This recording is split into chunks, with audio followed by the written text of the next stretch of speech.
సరిగ్గా తెలంగాణ రాష్ట్ర ప్రభుత్వం కాళేశ్వరం యొక్క కేసును సిబిఐకు ఒప్పజెప్పిన క్షణంలోనే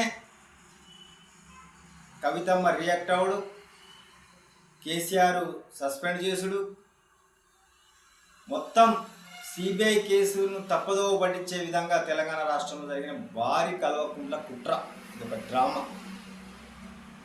నిజంగా కేసీఆర్ గారు బిడ్డను సస్పెండ్ చేసింది పార్టీకి ద్రోహం చేస్తుంది అనుకుంటే, అంతకంటే ఎక్కువ ద్రోహం చేసిన హరీష్ రావును, సంతోష్ రావును ఎందుకు సస్పెండ్ చేస్తలేవు? సంతోష్ రావు తెలంగాణ రాష్ట్ర ఉద్యమంలో కానీ రాజకీయ వ్యవస్థలో కానీ ఆయనకి ఏం సంబంధం?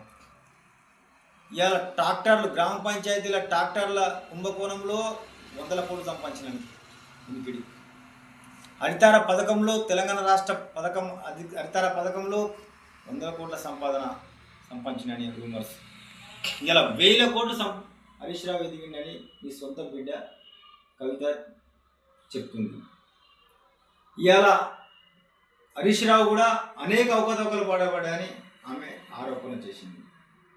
మరి వారిని ఎందుకు నువ్వు టీఆర్ఎస్ పార్టీకి వెళ్ళి నీ ఇంట్లోకి వెళ్ళి ఎందుకు సస్పెండ్ చేస్తారు?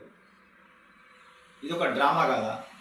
కవిత అన్నటువంటి సస్పెండ్ చేసినట్టు చేసి సిబిఐ కేసు యొక్క ప్రాచుర్యాన్ని డైవర్షన్ చేసి కేసీఆర్ మంచోడే, కేటీఆర్ మంచోడే, కానీ హరీష్ రావు, సంతోష్ రావు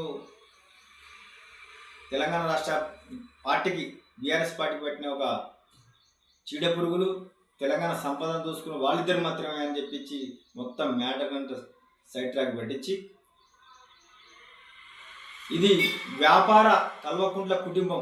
హరీష్ రావు, సంతోష్ రావు, కేటీఆర్, కేసీఆర్, కల్వకుంట్ల కవిత, మీరంతా వ్యాపార భాగస్వాములకి వెళ్ళి ఒక భాగస్వామి బయటకు వచ్చి ఇంకో భాగస్వాములు తప్పున్నదన్నప్పుడు హరీష్ రావును, సంతోష్ రావును ఎందుకు పార్టీకి వెళ్ళి సస్పెండ్ చేస్తలేదు?